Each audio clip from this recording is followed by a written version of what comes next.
Hi friends, ఈ story కనుక మీకు నచ్చినట్లయితే లైక్, కామెంట్, షేర్, సబ్స్క్రైబ్ చేసుకోవడం మర్చిపోకండి. అలానే మన స్టోరీకి హై పాయింట్స్ ఇస్తే మరింత రీచ్ వస్తుంది. Defend love part 20. Door lock చేసిన సంజీవ్, మీ అన్నయ్యకి చెప్పేశావా అన్నాడు కోపంగా. ఎవరికొకరికి చెప్పకపోతే బాగోదు కదా అండి. గొప్పదాని దొరికావు తల్లి అంటూ పాప ఈ శారీ కట్టుకుండ్రా అన్నాడు. ఇప్పుడా? ఎంగేజ్మెంట్ సెలబ్రేషన్స్ అండి, మార్నింగ్ అందరూ ఉండి మనకి ప్రైవసీ లేదుగా అన్నాడు. అతని మాటని కాదనుకున్న శారీ తీసుకుని డ్రెస్సింగ్ రూమ్కి వెళ్ళి 10 నిమిషాల తర్వాత బయటకు వచ్చింది స్వప్న. వైన్ కలర్ ప్లెయిన్ శారీలో స్లీవ్లెస్ బ్లౌజ్తో అతని ఎదురుగా నిలబడి ఎలా ఉన్నానని కళ్ళతోనే అడిగింది. అపరంజి బొమ్మలా కనిపిస్తున్న తన చెల్లి రూపానికి ముగ్ధుడవుతూ మార్వలెస్ శాండీ అని మైమరుపుగా చెప్పి తన చేతిని ముందుకు పెట్టాడు. అతని చేతిలో చేతిని కలిపి సంజీవ్ ఎదురుగా రావడంతో టేబుల్పై హార్ట్ షేప్లో ఉన్న రెడ్ వెల్వెట్ కేక్ని చూపించాడు. సంజీవ్ చేసిన పనికి ఫస్ట్ షాక్ అయ్యి తర్వాత ప్రేమగా అతని కళ్ళలోకి చూస్తూ చెంపపై పెదవులు నిలిపింది. మన లవ్ మరొక స్టెప్తో ముందుకెళ్ళి ఎంగేజ్మెంట్తో సక్సెస్ అయ్యాం బేబీ. అందుకే ఈ చిన్న హ్యాపీనెస్ అనే నైఫ్ ఇవ్వడంతో ఇద్దరూ ఇష్టంగా కేక్ని కట్ చేసి ఒకరికొకరు తినిపించుకున్నారు. Love you Sandy until my last breath అంటూ ఫోర్ హెడ్ కిస్ చేశాడు సంజీవ్. బెడ్కి ఆనుకుని కూర్చున్న అతనికి వీపు తాకిస్తూ కూర్చుని ఫ్లైట్ ఎన్ని గంటలకి అంది దిగులుగా. 9కి. డల్ అవ్వకు, నువ్వు బాగా చదువుకో, నేను నీకు ఎవ్రీడే టచ్లో ఉంటాను. నేనెంత బిజీగా ఉన్నా నిన్ను మాత్రం నెగ్లెక్ట్ చేయను పాప అంటూ లాలనగా చెప్పాడు. తెలియకుండానే డల్నెస్ వచ్చేస్తోంది సంజీవ్ గారు. వరువుతో ఎక్కువ టైం స్పెండ్ చేయి. తనతో ఉంటే డే ఎలా ఎండ్ అయ్యిందో కూడా తెలియదు అన్నాడు. ఇదే మన లాస్ట్ కిస్ ఏమో? తల తిప్పి అతని కళ్ళలోకి చూస్తూ అడిగింది. ఇడియట్, లాస్ట్ కిస్ ఏంటి, పిచ్చిగాని పట్టిందా అన్నాడు కోపంగా. మళ్ళీ వచ్చేంత వరకు నో టచింగ్స్ కదా సంజు గారు, అందుకే అలా అన్నాను అంది నవ్వుతూ. వెళ్ళే లోపల 100 ముద్దులు ఇస్తాను. ఇలాంటి మాటలు మాట్లాడి మూడు స్పాయిల్ చేయకంటూ ఆమెతో కలిసి బెడ్పై వాలాడు. ఆమె స్పర్శను ఒంటి నిండా నింపుకుంటూ కోడికూత కూసే వరకు కబుర్లతో కాలక్షేపం చేశారు ఇరువురు. క్లాక్ టైంలో చూసి గాఢంగా హత్తుకున్న సంజీవ్ ఆమె ఫోర్హెడ్పై కిస్ చేస్తూ టేక్ కేర్ శాండీ, రీచ్ అయ్యాక కాల్ చేస్తాను అన్నాడు. ఎయిర్పోర్ట్కి వస్తాను. పెదవులు బిగపట్టి ఏడుపుని కంట్రోల్ చేసుకుంటున్న ఆమెను చూసి జాలేస్తుంటే, నువ్వు ఇలా ఉంటే నేను వెళ్ళలేనురా, నైట్ నిద్ర లేదుగా, రెస్ట్ తీసుకో అని గాఢంగా హత్తుకుని బయటకు వచ్చాడు. కూడా వెళ్ళాలనుకున్నది కాస్త విరాట్ని చూసి నలిగిన చీరతో బయటికి వెళ్ళలేక డోరు వెనకే నిలబడిపోయింది. జిమ్కి వెళ్ళడానికి బయటకు వచ్చిన విరాట్ సంజుకి హగ్ ఇవ్వడంతో టేక్ కేర్ విరాట్, ఏ డిసిజన్ తీసుకున్నా ఆవేశంతో కాకుండా ఆలోచనతో తీసుకో అన్నాడు. Have a safe journey Sanjeev. Thanks బావా అంటూ ఇంటికి వెళ్ళడంతో కొడుకు గురించి ఎదురు చూస్తుంటారు రాధా, రాజేంద్ర గారులు. రెడీ అయ్యి వచ్చిన అతనికి కడుపు నిండా టిఫిన్ పెట్టడంతో తల్లి చీరతో హ్యాండ్ తుడుచుకుంటూ టేక్ కేర్ మామ్, ఈ వార్డెన్ ఏమైనా అంటే నాకు కాల్ చే, టికెట్ బుక్ చేసి తీసుకెళ్ళిపోతాను అన్నాడు తండ్రిని చూస్తూ. జాగ్రత్తగా ఉండు సంజు, ఎండలు ఎక్కువగా ఉంటాయి, బయట తిరగకు, ముత్యంలా ఉండేవాడివి, ఆ రంగులోనే రావాలని మిటికలు విరిచారు. నీ కొడుకు రోడ్లు వేయడానికి వెళ్ళట్లేదే. ఇద్దరు సెంటిమెంట్ చూడలేక విసుగ్గా అన్నారు రాజేంద్ర.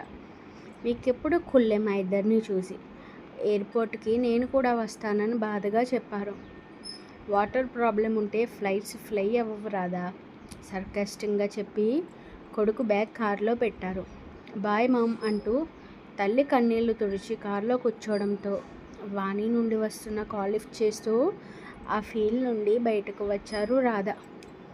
ఇటు శాండీ అతనిచ్చిన శారీని గుండెలకి హత్తుకుని కిస్ చేశాక జాగ్రత్తగా కబోర్డ్లో దాచుకుని కాలేజ్కి రెడీ అయింది భారమైన మనసుతో. మాటలు లేకుండానే కొడుకును హత్తుకుని స్పర్శ ద్వారా ఎన్నో జాగ్రత్తలు చెప్పారు Rajendra. Bye daddy. Give your best doctor Sanjeev. Okay daddy, అమ్మ జాగ్రత్త అంటూ టెర్మినేటర్ దగ్గరికి వెళ్ళాడు. తండ్రి పిలుపుకి కళ్ళు తెరిచిన వరేణ్య తెలియని ఉత్తేజంతో గుడ్ మార్నింగ్ డాడీ అని విష్ చేస్తూ కళ్ళు తెరిచింది. కాలేజ్కి టైం అయింది బేబీ, రెడీ అయ్యిరా, శాండ్విచ్ చేశానని చెప్పారు. ఒక్కసారిగా రాత్రి జరిగింది ఫ్లాష్లా ఆమె మైండ్లో రావడంతో విరాట్ సార్ నిజంగా వచ్చారా అని ఫోన్ చెక్ చేసుకుంది. కానీ అతని నెంబర్ లేదు. కంగారుగా షర్ట్ విప్పి తనను తాను చూసుకుంది. అతను పెట్టిన ఏ ఒక్క గుర్తు కూడా లేదు ఆమె దేహంపై. మరి విరాట్ సార్ మొత్తం డ్రీమ్లన్నీ క్రియేట్ చేశారు సిచ్యువేషన్ని. ఇంకెలా అనుమానం వస్తుంది పాపకి? ఎందుకు ఈయన పదే పదే నా కళ్ళలోకి వస్తున్నారు? ఆయన కటౌట్కి అట్రాక్ట్ అయ్యానా అనుకుంటూ ఆలోచనల్లోనే కదిలింది కాలేజ్కి. Keshav where are you? What happened Kami? నేను ఇప్పుడు చెప్పే మ్యాటర్ వింటే షాక్ అయిపోతావు అంది ఐ వింక్ చేస్తూ. అల్లుకుపోతున్న ఆమెని విసురుగా దూరం జరుపుతూ ఆ న్యూస్ ఏంటో ముందు చెప్పు అన్నాడు. నీ వైఫ్ సత్య బ్రతికే ఉంది Keshav. What? Yes. Are you mad Kamini? నేను ఎప్పుడైనా నేను మిస్లీడ్ చేయడానికి అబద్ధాలు చెప్పానా? నో, ఇది కూడా నిజం. నీ వైఫ్ సత్య బ్రతికే ఉంది. అండ్ ఇంకొక విషయం ఏంటంటే నీ కొడుకు కూడా బ్రతికే ఉన్నాడని నవ్వుతూ చెప్పింది. Are you serious Kami? మరింత షాకింగ్గా అడిగాడు. ఎస్, వాడు హైదరాబాద్లో ఉన్నాడు. నువ్వు కావాలనుకుంటున్న ప్రాజెక్ట్కి హెడ్ నీ కొడుకు వికాస్. నీ డ్రీమ్ ఎప్పటికీ చేయి దాటిపోదు కేశవ్. వాడిని నీ దగ్గరికి తెచ్చేసుకో, ఆ ప్రాజెక్ట్ నీకే దక్కుతుందని చెప్పింది. కామిని ఆలోచన అతనికి పిచ్చిగా నచ్చడంతో ఫస్ట్ టైం పెద్ద అమౌంట్ని చెక్ పే రాసిచ్చాడు కేశవ్. థ్యాంక్స్ బాస్, వర్క్ ఉంటే కాల్ చేయి, వచ్చి వాలిపోతా అంటూ ఆనందంతో వెళ్ళిపోయింది. మై డియర్ వైఫ్ సత్య, చచ్చిపోయావు అనుకున్నాను, కానీ నీ డెస్టినీ చూసావా? ఫైనల్లీ నా దగ్గరికే వస్తున్నావు. నిన్ను వెంటనే మీట్ అవ్వాలని మనసు తప్పిస్తోంది అంటూ కామిని ఇచ్చిన డీటెయిల్స్ పేపర్ చూసుకుంటూ హైదరాబాద్ వెళ్ళడానికి టికెట్స్ బుక్ చేసుకున్నాడు కేశవ్. ఎందుకు ఈయన పదే పదే నా కళ్ళకి వస్తున్నారు? ఆయన కటౌట్కి అట్రాక్ట్ అయ్యాను అనుకుంటూ ఆలోచనలోనే కదిలింది కాలేజ్కి. తనకంటే డల్గా వస్తున్న స్వప్నం చూసి నార్మల్ అవుతూ, ప్రేమ ఒక మధురం, విరహం ఎంతో కఠినం, మా శాండీ పాప ఈయను డల్లు, ఈ బాధలో రాత్రికి మేమిద్దరం లేపేస్తాము ఫుల్లు అని పాట పాడింది. వరేణ్య మాటకి నవ్వు రావడంతో మళ్ళీ డల్ అయ్యి, సంజీవ్ గారు వెళ్ళిపోయారు వరు అంది బాధగా. ఆయన వెళ్ళిన పర్పస్ ఏంటో తెలుసుగా పాప నీకు, ఇంకెందుకు భయం? అండ్ ఇప్పుడు చాలా ఫెసిలిటీస్ ఉన్నాయి. డైలీ వీడియో కాల్ చేసి నెవెల్స్లో స్టోరీస్ చెప్పు, మిస్ అయిన ఫీలింగ్ రాదని చెప్పింది. అమ్మో, చెప్తే ఇంకేమైనా ఉందా? ఆ మాటలతో టార్చర్ చేస్తారు. ఆయన మాటల్ని నేను వినలేను అంది. నా బాధ ఎవరికి చెప్పుకోను శాండీ, నీకు మాటలే. నాకైతే చేతులతోనే టార్చర్ చేస్తున్నాడు ఆ కాట్రాజ్ గాడు అనుకుంది. ఏంటే గొనుగుతున్నావు? అలా కాఫీ తాగుతూ మాట్లాడుకుందాం రా అని చెప్పి నీతో ఒక ఇంపార్టెంట్ విషయం మాట్లాడాలి శాండీ అంది. చెప్పు వరు, ఆంటీ ఏమైనా అన్నారా నిన్ను? నో, నీకు నైట్ టైమ్స్ డ్రీమ్స్ వస్తాయా అని అడిగింది. పిచ్చిదానా, డ్రీమ్స్ రాకుండా ఉన్నోడు ఎవరైనా ఉంటారా అంది నవ్వుతూ. అట్లా కాదు, రొమాంటిక్ డ్రీమ్స్, అందులో మా అన్నయ్య రావడం. ఒసేయ్, ఏం మాట్లాడుతున్నవారు? ప్లీజ్ కోపం తెచ్చుకోకుండా చెప్పు శాండీ, జస్ట్ వస్తున్నాయా లేదా అంటే ఏడుపు ముఖంతో అడిగింది. వస్తుంటాయి, బట్ అప్పుడప్పుడు. నాకు కూడా వస్తున్నాయి. ఎవరో ఒక అతను వస్తాడు, కిస్ చేస్తాడు, నన్ను మరో లోకంలోకి తీసుకెళ్ళి వదిలేస్తాడు. ఫేస్ కనిపించలేదా? విరాట్ పేరుని పైకి చెప్పుకోలేక, లేదు ఫేస్ కనిపించదు, ఓన్లీ బాడీ మాత్రమే కనిపిస్తుందని చెప్పింది. నువ్వు ఆ నవల్లో బాగా ఇన్వాల్వ్ అయిపోయావే, అందుకే అలాంటి పిచ్చి డ్రీమ్స్ వస్తున్నాయి అంది స్వప్న. పిచ్చివి కాదే, చాలా బాగున్నాయి అనుకో. డ్రీమ్స్ బాగుంటాయి. నువ్వు నిద్రలో మాట్లాడిన ఆంటీ కనుక విన్నారనుకో, ఆవిడ చేసే పెళ్ళి కూడా చాలా బాగుంటుంది. అప్పుడు నీ పరిస్థితి ఏంటంటావు వరు అంది నవ్వుతూ. వరు ఆ విధంగా ఆలోచించకపోవడంతో, నిజమే శాండీ, నేను నిద్రలో మాట్లాడిస్తున్నాను. ఇక నుండి అలాంటి బుక్స్ చదవనే బాబు అంది. రిఫ్రెష్మెంట్ కోసం చదివి వదిలేయ్, అంతేకాని మైండ్లో పెట్టుకోకని చెప్పింది స్వప్న. వద్దమ్మా, అసలే మా అమ్మ పెళ్లి చేసేస్తానని బెదిరిస్తోంది. వావ్, నాకు మ్యారీడ్ లైఫ్ ఇష్టం లేదు శాండీ. అమ్మా నాన్నని చూశాక నా లైఫ్ కూడా అలానే అయిపోతుందేమోనని భయం పట్టుకుంది. అందరి లైఫ్ ఒక్కలానే ఉండదు వరు. ఏమోనే, ఆ టాపిక్ వదిలే ఇంకా.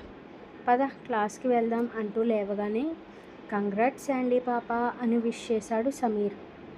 ఎంగేజ్మెంట్కి ఎందుకు రాలేదురా కోతి? మాకు ఎన్నో పనులుంటాయి, ఇప్పుడు విష్ చేశా కదా సరిపెట్టుకో అని లోపలికి వెళ్ళాడు. తమ ప్లేసెస్లో కూర్చున్నాక 10 నిమిషాలకి విరాట్ సార్ ఎంట్రీ ఇవ్వడంతో అతన్ని గుచ్చి చూడటం మొదలుపెట్టింది వరేణ్య. కళ్ళు పీకేస్తానని విరాట్ లిప్ మూమెంట్ ఇవ్వడంతో భయపడుతూ సర్దుకుని కూర్చుంది తన సీట్లో. నైట్ ఎఫెక్ట్ బాగా పడటంతో ఎందుకో ఆ సంఘటన నుండి బయటకు రాలేకపోయింది వరేణ్య. ఆమె సిచ్యువేషన్ అర్థమైన విరాట్కి పెదవి చివర ముత్యమంత నవ్వు మెరిసి మాయమైంది వెంటనే. విరాట్ క్లాస్ కంప్లీట్ చేసి వెళ్ళగానే, శాండీ పాప పార్టీ ఇవ్వవా అన్నాడు సమీర్. నో, సంజీవ్ గారు ఫారెన్ వెళ్ళారు, అలాంటివేం లేదురా అనింది. బ్రో లేకపోతే మాకు ఇవ్వచ్చు కదనే, పబ్ని 1 అవర్ ఎంగేజ్ చేయమంటావా లేక రిసార్ట్నా అన్నాడు హుషారుగా. నువ్వు ఆగరా బాబు, నేను అలాంటి ప్లేసెస్కి రాను. వికారంగా మారిన ఆమె ఫేస్ని చూస్తూ, పార్టీ ఇస్తేనే నీతో మాట్లాడుతాను, లేకపోతే నీకు నాకు కట్ అంటూ బుక్ తీసుకుని వెళ్ళిపోయాడు సమీర్. రే కోతి ఆగరా, వదిలేశాండి, వాడే 1 గంట పోయాక వస్తాడని చెప్పింది వరేణ్య. వాళ్ళిద్దరి మధ్య ఆ గొడవ కామన్ అవ్వడంతో లైట్ తీసుకుంది స్వప్న. ఈవినింగ్ లైబ్రరీకి వెళ్లకుండా బుద్ధిగా ఇంటికి వెళ్తున్న వరేణ్యని చూసి విరాట్ నవ్వు మరింత పెద్దదైంది. మిస్ పొట్టిపిచ్చుక. లైబ్రరీపై మనసు లాగుతున్నా కూడా తలదించుకుని వెళ్తున్న ఆమె విరాట్ పిలుపుకి ఏంటన్నట్టు చూడటంతో, నీ సబ్జెక్ట్ మిస్ చేస్తున్నావే అన్నాడు సర్కాస్టింగ్గా. మూతి ముడిచిన ఆమె విరాట్ ఎదురుగా వచ్చి, నేను మంచిదానిగా మారిపోయాను సార్, అలాంటి పనులు చేయట్లేదు అంది బేలగా. ఆపుకోవాలనుకున్న నవ్వు బయటకు వచ్చేయడంతో, నిన్న నాకు మీరు మెసేజ్ చేశారు కదా అంది అనుమానంగా. చెక్ ఇట్ అంటూ తన ఫోన్ ఇచ్చాడు విరాట్. తన నేమ్ ఎక్కడా లేకపోవడంతో, సారీ విరాట్ సార్ అంటూ స్వప్న కూడా వెళ్ళిపోయింది. కరెక్ట్ డోస్ పడింది. ఇంకో 2 days సేమ్ ట్రీట్మెంట్ ఇస్తే లైన్లో పడుతుంది మిస్ పొట్టిపిచ్చుక అనుకున్నాడు నవ్వుకుంటూ. వికాస్, నిజంగా ఇక్కడ టేబుల్ తగిలిందా మీకు? ఇక ఆమె దగ్గర దాచడం వల్ల ఉపయోగం లేదని అర్థమవడంతో, నీతో ఒక విషయం చెప్తాను, భయపడకుండా జాగ్రత్తగా వినని అన్నాడు. నాన్నకు కనిపించారా మీరు? ఆయన వల్లేనా తగిలింది ఈ దెబ్బ అంది కన్నీళ్లతో. నో, రిలాక్స్ డార్లింగ్ అని జరిగింది మొత్తం చెప్పాక అతన్ని గాఢంగా హత్తుకుంది వాసవి. జాగ్రత్తగా ఉండండి, మీరేం కంగారు పడకండి, నేను చూసుకుంటానని చెప్పాడు. ఏ టైం అయినా కాల్ లిఫ్ట్ చేస్తానని చెప్పి ఆఫీస్కి స్టార్ట్ అయ్యాడు వికాస్.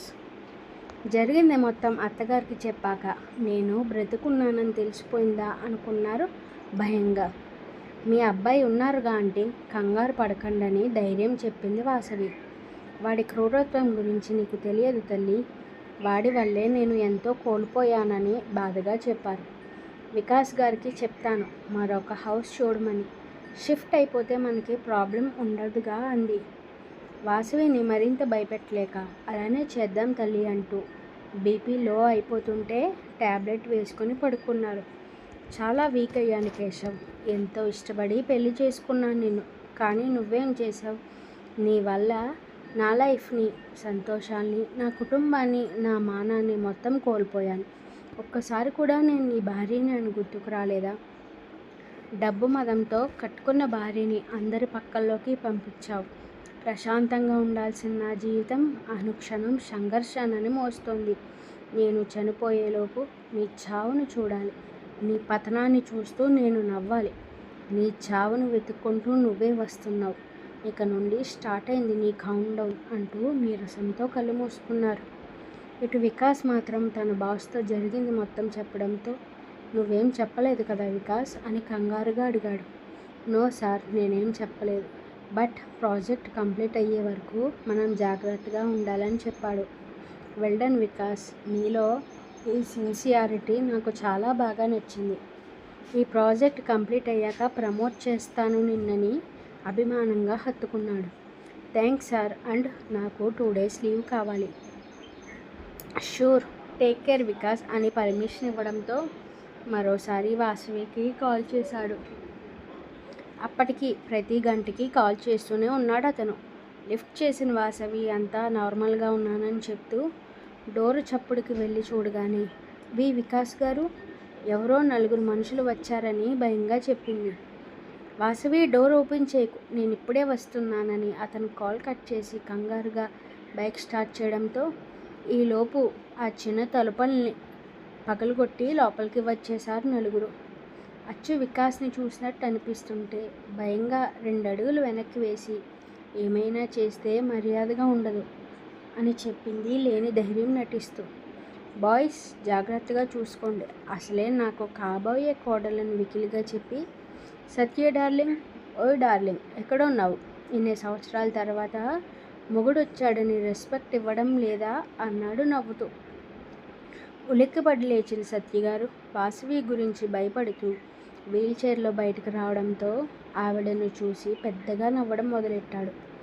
ఆవిడకే కనుక శక్తి ఉంటే చూపులలో వేడికి భస్మం అయిపోయేవాడు వెంటనే.